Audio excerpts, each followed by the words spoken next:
ଶ୍ରୀମଦ୍ଭାଗବତ ଚତୁର୍ଥ ସ୍କନ୍ଧ ଦ୍ୱାବିଂଶୋଧ୍ୟାୟ।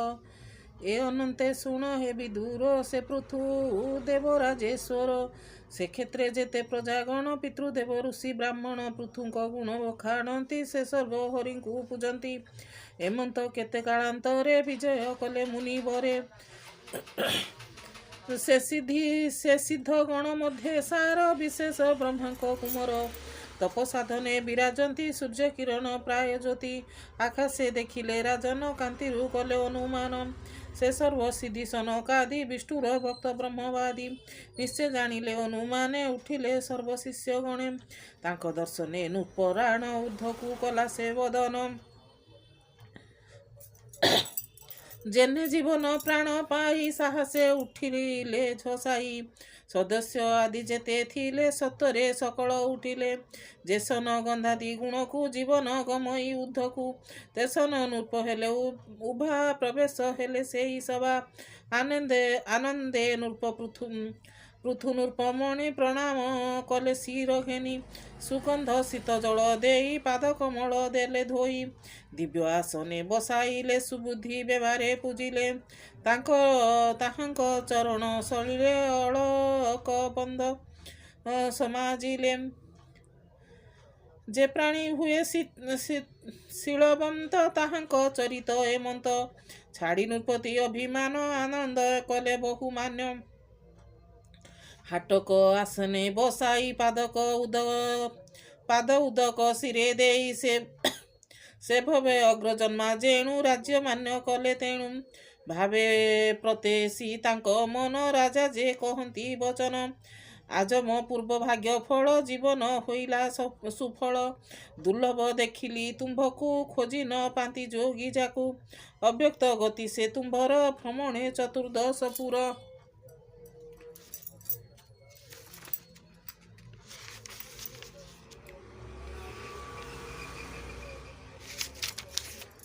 ଅଭାଗ୍ୟବନ୍ତ ପ୍ରାଣୀ ସେହି ତୁମ୍ଭ ଦର୍ଶନେ ଯୋଗ୍ୟ ନୁହିଁ। ଏ ଆତ୍ମା ପୁରୁଷ ଯେସନ ସକଳ ଦେଖଇ ତେସନ ତାହାଙ୍କୁ ନ ଦେଖନ୍ତି କେହି। ଏ ବିଶ୍ୱ ହେତୁଭୂତ ଦେହି। ହେ ସିଦ୍ଧି ତୁମ୍ଭକୁ ଦେଖିଲି ଧନ୍ୟ ମୋ ଜୀବନ ମଣିଲି। ନିର୍ଧନ ଗୃହେ ଯେନେ ଧନ ଅଣ ଅଭ୍ୟାସେ ଲଭେ ପୁଣ୍ୟ। ତେନେ ଯେ ମଣିଲି ଅଦ୍ଭୁତ ମୋ ଭାଗ୍ୟେ ତୁମ୍ଭ ଉପଗତ। ଜାଗୃହେ ଅତିଥି ଆଗତ ଭାବେ ପୂଜିବ ଶୁଦ୍ଧ ଚିତ। ବିଭବେ ପୂଜି ବହୁ ମତେ କାୟ ବଚନ ସିଦ୍ଧ ଚିତେ। ବିଭବ ହୀନେ ଯେ ବାଚନ ପୁଛିବ ଯେ ବିଧି ବିଧାନ। ଭୂମି ଉଦକ ତୃଣାସନେ ଦେଇ ପୂଜିବ ସାଧୁ ଜନେ। ଏ ବିଧି ଯେବା ନ ପୂଜନ୍ତି ସେ ବ୍ୟର୍ଥ ଜୀବନ ମରନ୍ତି। ବ୍ୟାଳୟ ଦ୍ରୁମେ ଯେନେ ତା ଗୃହେ ଭୟଙ୍କର ତେନେ। ଜାଗୃହ ଗତେ ଯେ ଅତିଥି ସୁଖେ ଚରଣେ ନ ଧୁଅନ୍ତି। ତାର ଜୀବନେ କି କାରଣ ବ୍ୟର୍ଥ ଆୟୁଷ ଯଶ ଗୁଣ। ଯେ ଭକ୍ତ ଜନଙ୍କୁ ନ ସେବେ ତା ସୁଖ ସର୍ବେ କି ଲଭେ। ଭମୁନି ତୁମ୍ଭ ଆଗମନ ମଙ୍ଗଳ ବଣିଲି ଜୀବନ। ତାହାଙ୍କ ବ୍ରତ ବିଧି ଆଦି ତରନ୍ତି ଅନ୍ୟ ମୁଖ୍ୟବାଦୀ।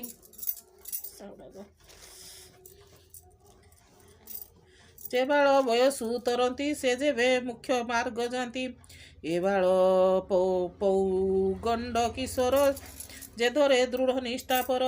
ସେ ଯେବେ ମୁଖ୍ୟ ମାର୍ଗେ ଯାନ୍ତି ଏ ବିଷ୍ଣୁ ମାୟାରୁ ତରନ୍ତି। ଇନ୍ଦ୍ରିୟ ମାନଙ୍କ ବିଷୟ ନ ଛାଡ଼େ ଯାହାର ହୃଦୟ। ସେ କେବେ ସୁଖ ନ ଲଭନ୍ତି ସୁକର୍ମ ବନ୍ଧେ ବନ୍ଧା ହୁଅନ୍ତି। ଏ ଘୋର ସଂସାରେ ପଡ଼ିଣ ଦୁଃଖ ଭୁଞ୍ଜନ୍ତି ଜ୍ଞାନହୀନ। ଭମୁନି ଗଣେ ତୁମ୍ଭେ ଜ୍ଞାନୀ ଆତ୍ମାରାମକୁ ମଧ୍ୟ ମାନି। ଏଣୁ ଯେ ତୁମ୍ଭମାନଙ୍କରେ କୁଶଳ ପ୍ରଶ୍ନ ନ ପଚାରେ। ଯାହାଙ୍କ ମତିଗତି ମାନେ କୁଶଳ କଷଣ ନ ଘେନେ। ଏମନ୍ତ ଶୁଣି ସେ ବିଦୁର ସେ ପୃଥୁ ବାକ୍ୟ ସୁମଧୁର। ଶ୍ରବଣ ତ ସେ ହେଲେ ମୁନି ସାଧୁ ସମ୍ମତ ବାକ୍ୟ ମାନି। ହର ସେ କହନ୍ତି ମଧୁର ଶୁଣ ଏ ପୃଥୁ ନୃପବର। ସଂସାରେ ସାଧୁ ଲୋକ ସେ ଯେହି ତାଙ୍କ ମହିମା ସିନାଇ। ବିଷୟ ସୁଖ ନ ଘେନନ୍ତି ପ୍ରାଣିକ ଶ୍ରେୟ ପଚାରନ୍ତି। ତୁମ୍ଭେ ଯେ ପଣ୍ଡିତ କୁଶଳ ଏଣୁ ଉତ୍ତମ ପଚାରିଲ। ସୁସାଧୁ ଜନକ ସଙ୍ଗତେ ଉଭୟ ଲୋକ ଯେ ବିଦିତେ। ଏଣୁ ସାଧୁଙ୍କ ସମ୍ଭାଷଣ ସୁପୁଣ୍ୟ ମଙ୍ଗଳ କାରଣ। ଅଶେଷ ଜୀବ ହିତ କରେ ଏହା ପଚାରିଲେ ବ୍ୟବହାର। କହିବାରେ ସୁଶାନ୍ତି ଆମ୍ଭ ମନ ହେଲା ତୁମ୍ଭ ଦର୍ଶନେ ଦୁଃଖ ଗଲା। ଶୁଣ ସୁମନେ ନୃପବର କହିବା ଏଥି ପ୍ରତିକାର ଯେ ମୁଖ୍ୟ ସାଧନ ପୁଛିଲ ଅଶେଷ ଜୀବର ଯେ ଭଲ। ତ୍ରିବିଧି କୃଷ୍ଣ ଉପାସନ ରଜସ୍ୱାତିକ ତମ ଗୁଣ ତାମସ ଭକ୍ତିର କାରଣ କହିବା ଏବେ ନୃପ ଶୁଣ। ସେ କୃଷ୍ଣ ଚରଣ କମଳେ ଯେ ନାମ ସଂକୀର୍ତ୍ତନ ବଳେ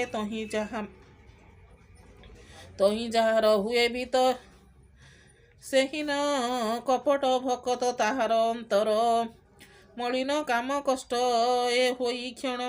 ତାମସ ଭକ୍ତି ବୋଲି ତାରେ ନତରେ ଭବ ସାଗରେ କୃଷ୍ଣ ଭଜନେ ହୁଏ ରତି ଆତ୍ମାକୁ ବିଶୁଦ୍ଧ କରନ୍ତି।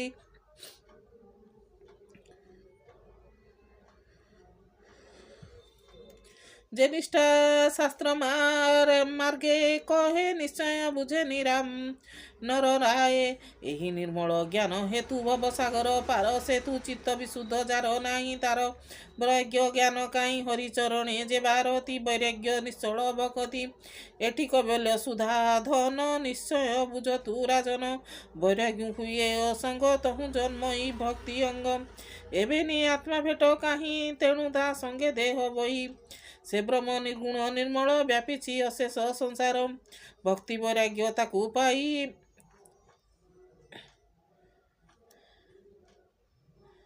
ଏବିନେ ଜୀବ ଭ୍ରମୁ ଥାଇ।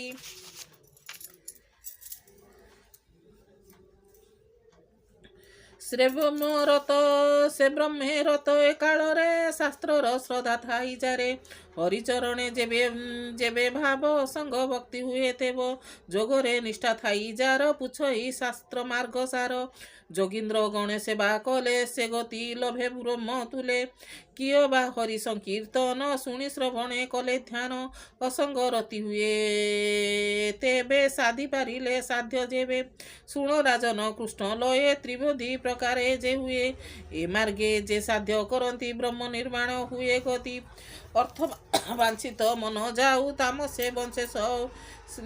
ତାମସେ ବଞ୍ଚେ ସେହୁ ଅର୍ଥେ ବାଞ୍ଛିତ ମନ ଯାର ତାମସେ ବଞ୍ଚେ ସେହୁ ନର ସେ ପ୍ରାଣୀ ଇନ୍ଦ୍ର ଭାବ ବସ ତାହାଙ୍କୁ ବୋଲଟି ଲାଳସ ଏହାକୁ ନ କରିବ ଗୋଷ୍ଠୀ ତହିଁ ନ ଦେବ ମନ ତୃଷ୍ଟି ଏମାନେ ଯେବା ଭଲ ପାଆନ୍ତି କି ସେ ଅର୍ଥେ କାମ ହିଁ ବାଞ୍ଛନ୍ତି ଏଣୁ କୁସଙ୍ଗ ଭାବ ତେଜି ଯେ ପ୍ରାଣୀ ଆତ୍ମା ଲାଭ ଖୋଜି ନିସଙ୍ଗ ବିଜନେ ବସଇ ସେତେବେ ଆତ୍ମାକୁ ଭେଟଇ ଏ ରୂପେ ହୁଏ ବ୍ରହ୍ମରତି ଶୁଣ ସୁମନେ ହେ ନୃପତି ଅପରେ ଯେ ସାଧ୍ୟ କହିବା ଯାହାର ନାହିଁ ଭକ୍ତି ସେବା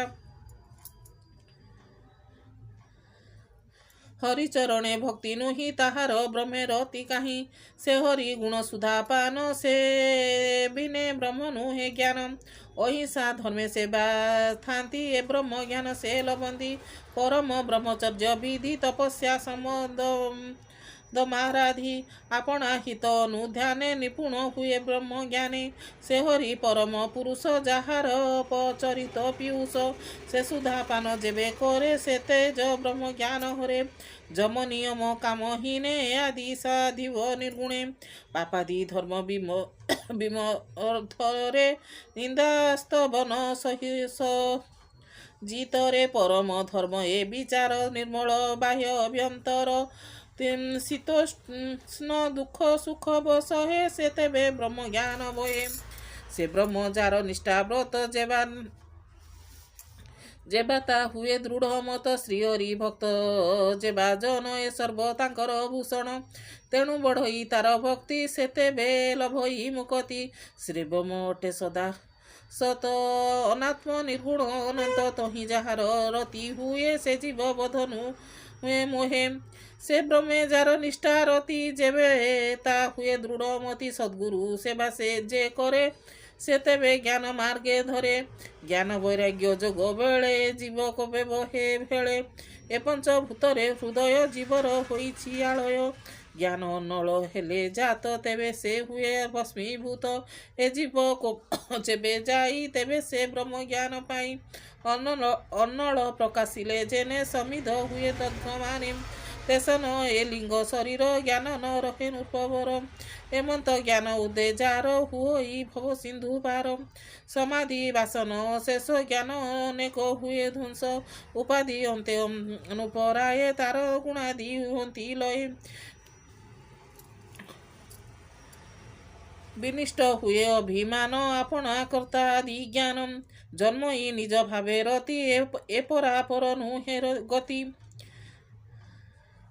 ସେ ପୁଣି ଅନ୍ତର ବାହାରେ ଦୁଃଖ ସୁଖ ନ ବିଚାରେ ବାହାରେ ନଦୀ ସଇ କିଛି ଘଟାଦି ବସ୍ତୁ ଯେ ବାଲଖି ଏଥକୁ ପ୍ରତି ଲକ୍ଷ୍ୟ ଦେବା ପ୍ରଭୁ ଦେଖାଇ କହିବା ଦୃଷ୍ଟ ଦୁଷ୍କର ବୁଦ୍ଧିହୀନ ଏହାଙ୍କ ହେତୁ ମନହୀନ ଦୃଷ୍ଟ ଦୁଷ୍କର ହୀନ ବୁଦ୍ଧି ଏହାଙ୍କ ହେତୁ ମନ ସୁଧି ଯେ ଆତ୍ମା ଏ ମୋର ପର ଏ ଭେଦ କରେ ଅହଙ୍କାର ଭେଦ କରନ୍ତା ଯେବେ ମଲା ତାର ଜ୍ଞାନ କ୍ଷୟ ଗଲା ଶେଷ ଅଜ୍ଞାନ ସର୍ବ ଏକ ଭରୂପ ବିଚାର ବିବେକେ ଯେସନ ଶୟନ ସ୍ୱପନେ ମିଥ୍ୟା ବିଳାପ ଦେଖେ ମନେ ଆପଣା ହୋଇଥାଇ ରାଜା ସମସ୍ତେ ଦେଖେ ଜନ ପ୍ରଜା ସୈନ୍ୟ ସାମନ୍ତ ରଥ ଗଜ ସତ୍ୟ ପ୍ରତିପେ ମଣେ ତେଜ ସେ ପୁଣି ସ୍ୱପ୍ନ ଅବସାନେ ସକଳ ମିଥ୍ୟା କରି ମଣେ ରାଜ ସମ୍ପଦ ଭୋଗ ଯେତେ ସୂଚନା ନ କର ଚିତେ ତତ୍କ୍ଷଣେ ଜ୍ଞାନ ଉପୁଜିଲେ ସର୍ବନାଶ ଯାନ୍ତି ଭଲେ ଆତ୍ମା ଦେଖନ୍ତା ପୁରୁଷ ଇନ୍ଦ୍ରିୟ ଅର୍ଥାଦି ପ୍ରକାଶ ଏବେନି ପର ଅହଙ୍କାରେ ଭେଦ ବ୍ୟବସ୍ଥା ବିଚାରେ ଯାବଦ ଉପାଧି ଅଚଇ ତାବତ ଭେଦ ବୁଦ୍ଧି ଥାଇ ଉପାଧି ଅନ୍ତେ ସର୍ବନାଶେ ତେବେ ସେ ଆତ୍ମା ପରକାଶେ ଏ ଆତ୍ମା ପରମ ପୁରୁଷ ଯାହାର ନାହିଁ ଗଣ ଦୋଷ ଉପାଧି ଭେଦ ଭିନ୍ନ ଦୃଶ୍ୟ ତା ବିନା ଏକାଗ୍ରେ ପ୍ରକାଶ ଯେବେ ଦର୍ପଣ ଜଳା ଆଦିରେ ଆପଣା ପ୍ରତିବିମ୍ବ ଧରେ ଏବିନି ଯେସନ ଦିଶନ୍ତି ଆପଣା ଶରୀର ଅତିଥି ଉପାଧି ହେତୁ ଭିନ୍ନ ଭିନ୍ନ ତା ଅବଶେଷ ଏକ ଚିହ୍ନ ଶୁଣ ହେ ପୃଥୁମୟୀପତି ଅସଙ୍ଗ ବ୍ରହ୍ମେ ହୁଏ ରତି ଏବେନି ମୁଖ୍ୟ ମାର୍ଗ ହେତୁ ଭବସାଗର ପାର ସେତୁ ଶୁଣ ସୁମନ ହେ ରାଜନ ବିବେକ ହୀନ ଯେ ଭାଜନ ତାହାର ଆତ୍ମାରତି ନୁହେଁ ଯେବେ ହିଁ ଅହଙ୍କାର ବଏ ଏ ମୋର ଦାରାସୁତ ଘର ବୋଲି ବିଷୟ ଅନ୍ଧକାର ବିଷୟାର ସେ ଇନ୍ଦ୍ର ବସି ମନକୁ ଆଣନ୍ତି ଆକର୍ଷି ଇନ୍ଦ୍ରିୟ ସଙ୍ଗୀ ମନର ସେ ନିଜ ଚେତନା ବଳେ ଧ୍ୱଂସେ ଏଣୁ ବିବେକ ତାର ନହି କୁସଙ୍ଗ ଦୋଷ ମନେ ମୋହି ଯେସନ କୁଶ ଆଦି ମୂଳେ ହ୍ରଦର ଓଟରାଇ ଜଳେ ତେସନ ଦେଖ ବିଷୟ ଆଦି ହରଇ ସର୍ବମନ ବୁଦ୍ଧି ଚେତନା ବଳେ ଶ୍ରୁତି ରହି ତାର ଅଭାବେ ଶ୍ରୁତି କାହିଁ ଯାହାର ଶ୍ରୁତି ହୁଏ ନାଶ ତା ହୃଦେ ଜ୍ଞାନ ପ୍ରକାଶ ଜ୍ଞାନ ବିନା ସେ ଆତ୍ମା ହତ ବେଦାନ୍ତ କହନ୍ତି ପଣ୍ଡିତ ଶୁଣ ନୃପତି ପୁରୁଷର ଏଥୁଟି କାହିଁ ନାହିଁ ପର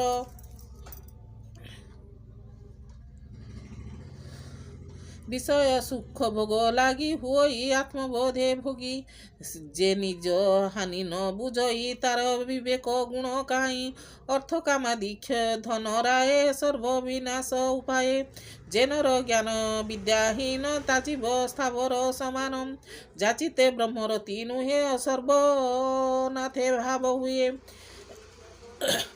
ଏବେ ହୋ ଶୁଣ ନୃପରାଣ ଚତୁର୍ବର୍ଗର ଯେ କାରଣ ଯେ ଧର୍ମ ଅର୍ଥ କାମ ମୁଖ୍ୟ ଏ ଚାରି ମଧ୍ୟ ଶ୍ରେଷ୍ଠ ମୁଖ୍ୟ ଧର୍ମାଦି କାମ ବୋଲି ଯାହା ଅନିତ୍ୟ ମିଥ୍ୟା ବୋଲି ତାହା ଅନିତ୍ୟ ମୃତ୍ୟୁ ଭୟ ପାଇ ଏଣୁ ଜ୍ଞାନୀ ତା ନ ଭାବଇ ତୃତୀୟ ବର୍ଗ ବୋଲି ରାଏ ଦୁର୍ଲଭ ସେହି ଏ ଉପାଏ ମୃତ୍ୟୁର ବୟ ହିଁ ନାହିଁ ନିତ୍ୟାନନ୍ଦ ରୂପ ବଇ ଏ ଚତୁର୍ବର୍ଗ ତୁଲେ ନୁହେଁ ତୁଲ୍ୟ ତୁମ୍ଭର ଅର୍ଥେ ବହୁ ମୂଲ୍ୟ ଯାହାର କାଳ ଭୟ ଅଛି ତାହାର ସୁଖ ନା କାହିଁ ଅଛି ଆବର ବ୍ରହ୍ମାଦି ପର୍ଯ୍ୟନ୍ତ ଈଶ୍ୱର ମାୟରେ ଯନ୍ତ୍ରିତ ଏହାଙ୍କ ଶ୍ରେଷ୍ଠ କେବେ ନୁହେଁ ତେଣୁ ଦଣ୍ଡଇ ଜନ୍ତୁରାଏ ଆପणे ଅର୍ଜଇ ଅନର୍ଥ ରାଜନ ବୁଝ ଏହି ମତ ସ୍ଥାବର ଜଙ୍ଗମାଦି ଠାରେ ଦେହ ଇନ୍ଦ୍ରିୟ ଅହଙ୍କାରେ ପ୍ରାଣ ବୁଦ୍ଧିରେ ଯନ୍ତ୍ରୀକୃତ ଏହାଙ୍କ ସୁହୃଦୟ ଯେ ବ୍ୟକ୍ତ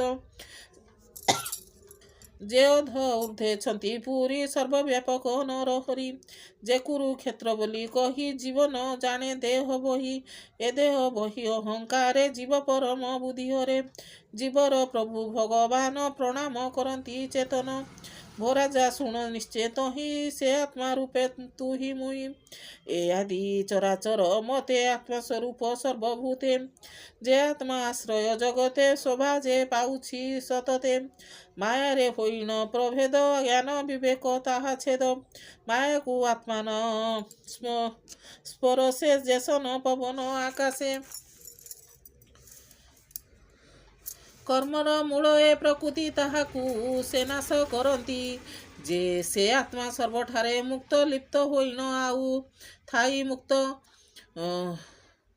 ସେ ଆତ୍ମା ସର୍ବଠାରେ ମୁକ୍ତ ଲିପ୍ତ ହୋଇନ ଥାଇ ମୁକ୍ତ ସେ ଶୁଦ୍ଧ ପରମ ପୁରୁଷ ତାରେ ଶରଣ ବେଗେ ପଶ ତାହାର ପଦ୍ମପାଦେ ଭକ୍ତି କରି ସାଧୁ ଏ ନିସ୍ତରନ୍ତି ସୁପଥ ପଥ ଏ କାରଣ ଅଭିଘ୍ନେ ଲଭେ ନାରାୟଣ କଠୋର ଯୋଗାଦି ସାଧନ ସୁଗମ ଭକ୍ତି ଏ ରାଜନ ସେ ଆତ୍ମା ଆନନ୍ଦ ପାଇବ ଭକ୍ତିରେ ଭଜି ବାସୁଦେବ ଏ ଭବ ସମୁଦ୍ର ପାର ଇନ୍ଦ୍ରିୟ ବର୍ଗ ମହାଘର ଏ ଜଳ ଚରଣେ ଯେ ଭେଳା ନ କରି କେମନ୍ତ ତରିଲା ଅଷ୍ଟାଙ୍ଗ ଯୋଗ ଯୋଗୀ ସାଧି ତରନ୍ତି ଯୋଗ ଭେଳା ବାନ୍ଧି ସେ ଅତି ଦୁଃଖେ ହୁଅନ୍ତି ପାର ନୋହିଲେ ଭ୍ରମୟ ପାର ସୁଗମ ତରଣୀ ଉପାୟ ତୁମ୍ଭକୁ କହିଦେ ବାରାଏ ଗୋବିନ୍ଦ ଭୟ ପୟରେ ସେ ଯେ ଭଜେ ଭେଳା ମଧ୍ୟ ସାର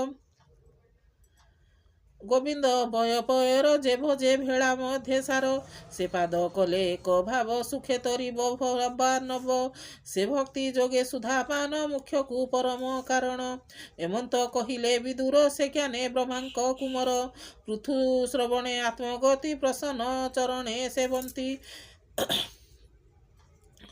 ତୁମ୍ଭେ ଦୟାଳୁ ଯୋଗୀ ଜନ ସୌଭାଗ୍ୟ ତୁମ୍ଭ ଦର୍ଶନ ତେଣୁ ଗୋବିନ୍ଦ କୃପା ଥିଲା ତେଣୁ ଦର୍ଶନ ମୋର ହେଲା ହରିଙ୍କୁ ଦେଖାଇବା ପାଇଁ ମୋହିତେ ଅଇଲ ଗୋସାଇଁ ମୋର ସଂଶୟ ଯେବା ଥିଲା ତୁମ୍ଭ ପ୍ରସନ୍ନେ ଦୂର ହେଲା ମୋ କାମ ମନୋରଥ ଯେତେ ସମ୍ପୂର୍ଣ୍ଣ କରିଦେବ ମତେ ତୁମ୍ଭକୁ କି ଭାବେ ସେବିବି ଉତ୍ତମ ଦ୍ରବ୍ୟ କିବା ଦେବି ଯେ କିଛି ଦ୍ରବ୍ୟ ଅଛି ମୋର ସାଧୁଙ୍କ ଉତ୍ତମ ବ୍ୟବହାର ସୁଦୟା କରି ସାଧୁ ଜନେ ରାଜବିଭୂତି ତୋ ସମନେ ସମର୍ପିଛନ୍ତି ମୋର ତହିଁ ଜେଣେ ପ୍ରଭୁତ୍ୱ ମୋର ନାହିଁ କି ଭାବେ କରିବୁ ସେବନ ଏ ଦେହ ସାଧୁଙ୍କ ଅଧୀନ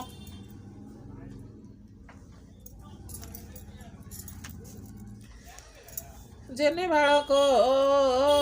ବାଳକ ସ୍ନେହ ବହି ତାତ ଜନନୀ ଧନ ଦେଇ ସମର୍ପିନ କରେ ଗ୍ରହଣ ସେ ସର୍ବ ତୁମ୍ଭର ଅର୍ପଣ ତୁମ୍ଭେ ସନ୍ତୋଷ ବାକ୍ୟ ନାହିଁ ରାଜସେବକ ପ୍ରାୟ ହୋଇ ତାଙ୍କୁ ତାମ୍ବୁଳ ନିଜନ୍ତି ମଧ୍ୟରେ ସେବକ ବୋଲାନ୍ତି ସେ ଅନୁସାରେ ମୋ ବିଚାର ସେ ଯେ କିଛି ଦ୍ରବ୍ୟ ଅଛି ମୋର ପ୍ରାଣ ତନୟ ଅଛି ଯେତେ ଯେ ସେ ରାଜା ବିଭୂତି ସହିତେ ଅପର ଚତୁରଙ୍ଗ ବଳ ସମର୍ପି ଅଛି ମୁଁ ସକଳ ଏଣୁ ମୋ ନାହିଁ ଅଧିକାର ଦେବ ବିଦିତ ଏ ସଂସାର ଯେ ବିପ୍ର ନିଜ ଧନେ ଶାନ୍ତି ଜୀବକୁ କଲ୍ୟାଣୀ ପାଳନ୍ତି ବ୍ରହ୍ମା ସର୍ଜନେ ଏହୁ ଅନ୍ନ ଭୁଜନ୍ତି କ୍ଷତ୍ରି ଆଦି ବର୍ଣ୍ଣ ଏ ସର୍ବ ଜେନେ ସମର୍ପିବି ତେବେ ମୁଁ ତୋଷ ନ ପାଇ ପାରିବି ନିଗମ ବେତା ପ୍ରଭୁ ଗାନେ ମତେ ସଞ୍ଚୟୀ ଆତ୍ମଜ୍ଞାନେ ଏକାନ୍ତେ ଦେଇ ଆତ୍ମପଦ ମୋହର ନାସିଲ ପ୍ରମାଦ ତୁମ୍ଭେ ଦୟାଳୁ ଯୋଗେଶ୍ୱର ଅଧମ ଜନ ଦୟା କର ଅବ୍ୟକ୍ତ ବ୍ରହ୍ମ ଦୃଷ୍ଟି ଗତେ ପ୍ରତ୍ୟକ୍ଷ ଦେଖାଇଲ ମତେ ଅକାଳ ଭାବେ ବିନାଶ ଇ ସଂସାର ବନ୍ଧୁ ନିସ୍ତାରଇ ଏମନ୍ତ ମହିମା ତୁମ୍ଭର ଶେଷ ଯିବେ ଦୟା କପର ଏଣୁ ଗୁରୁଙ୍କ ସୁକଲ୍ୟାଣ ସାଧକ ମୁଖ୍ୟର କାରଣ ଏମନ୍ତେ ସନକାଦି ଜନେ ସନ୍ତୋଷେ ସେ ପୃଥୁ ବଚନେ ନୃପ ଶୀତଳା ପ୍ରଶଂସିଲେ ତତ୍କ୍ଷଣେ ଅନ୍ତର୍ଧ୍ୟାନେ ଗଲେ ସକଳ ଜନ ଦୃଷ୍ଟି ଗତେ ସିଦ୍ଧେ ଗମିଲେ ସେ ଇଚ୍ଛା ମତେ ତଦନ୍ତେ ସେ ପୃଥୁ ରାଜନ ମହତ ଗୁଣେ ସେ ପ୍ରଧାନ ଆଧ୍ୟାତ୍ମ ଶିକ୍ଷାରେ ରହିଲେ ସେ ଆତ୍ମା ଜ୍ଞାନ ପୂର୍ଣ୍ଣ ହେଲେ ଆତ୍ମାରେ କରି ଅବସ୍ଥିତି କାଳରେ କର୍ମାଦି କରନ୍ତି ଯେ ତତ୍ତ୍ୱ ବଳ ଯଥୋଚିତ ଏମନ୍ତ ଅଛି ବା ଅଛଇ ନାବିତ ସେ ଅନୁସାରେ କର୍ମ କଲେ ବିପ୍ରଙ୍କୁ ଦାନେ ତୋଷିଲେ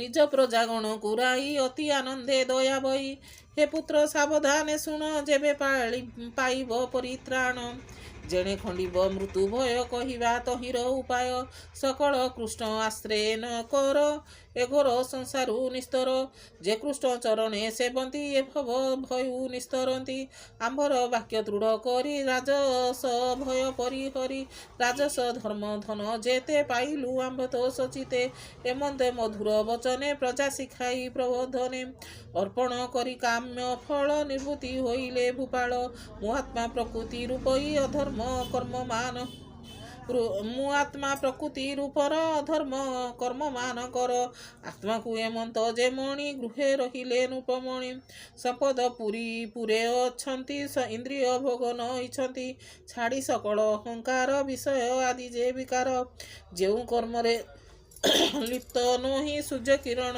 ପ୍ରାୟ ଦେଇ ଏ ରୂପେ ଆଧ୍ୟାତ୍ମ ଗୋଚରେ କର୍ମ ଆଚରନ୍ତି ସଂସାରେ ତାଙ୍କର ଅର୍ଚିନାମେ ନାରୀ ପ୍ରତ୍ୟକ୍ଷେ ଲକ୍ଷ୍ମୀ ଅବତରୀ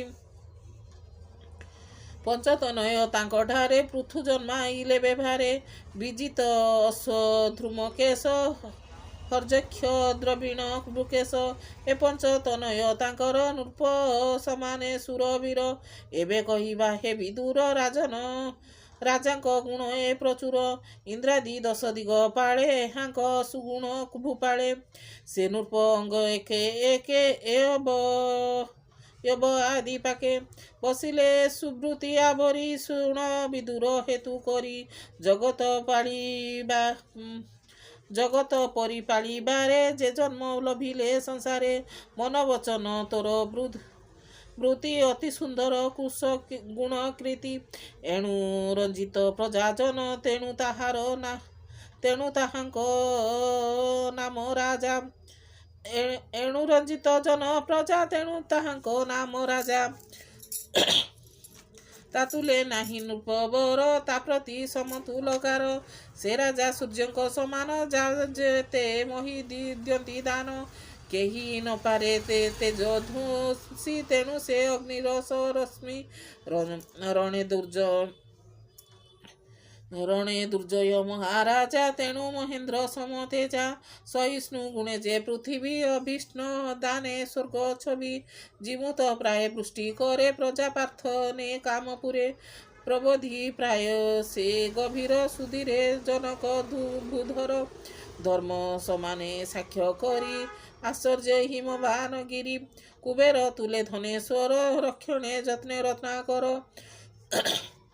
ଗୁଣେ ସକଳ ଯିବେ ପ୍ରାଣ ତେଣୁ ଅମୂଲ୍ୟ ସମୀରଣ ଗଗନେ ବଳ ତେଜ ଜ୍ଞାନୁ ଏଣୁ ମରୁତ ସମମାନି କ୍ରୋଧରେ କାମ ରୁଦ୍ର ସମ ସୁନ୍ଦରେ କାମ ତାଙ୍କରି ପୁକାମ ପ୍ରାକ୍ରମେ ସମ ଗଜ ଇନ୍ଦ୍ର ଦୟାରେ ସେ ମନ ନରେନ୍ଦ୍ର ପ୍ରଭୁତ୍ୱ ପଣେ ଚେନେ ବିଧି ଗୁରୁ ସମାନେ ବ୍ରହ୍ମ ସାଧି ହରସ ମନ ଜିତେନ୍ଦ୍ରିୟ ପାଳନେ ଗୁରୁ ବିପ୍ର ପ୍ରିୟ ବିଷ୍ଣୁ ବୈଷ୍ଣବ ଜନ ଠାରେ ସେବନ୍ତି ବିନୟ ବ୍ୟବହାରେ ସମେ ପ୍ରତୁଲ୍ୟ କେହି ନାହିଁ ସର୍ଜନେ ଦିତି ବ୍ରହ୍ମା ସେହି ଏତିନି ଲୋକେ ତାଙ୍କ ଯଶ ଜେନେ ଶ୍ରବଣେ ହରିରସ ଶ୍ରୀରାମ ତୁଲେ କୀର୍ତ୍ତିକାରୀ ଗୁଣ ଗାବନ୍ତି ନର ନାରୀ ଶୁଣ ବିଦୁର ଭାଗ୍ୟବନ୍ତ ସେ ପୃଥୁ କୁମର ଚରିତ କହି ବିପ୍ର ଜଗନ୍ନାଥ ସନ୍ଥ ଚରଣେ ଦେଇଚିତ इति श्रीमद्भागवते महापुराणे परमांश संहिताये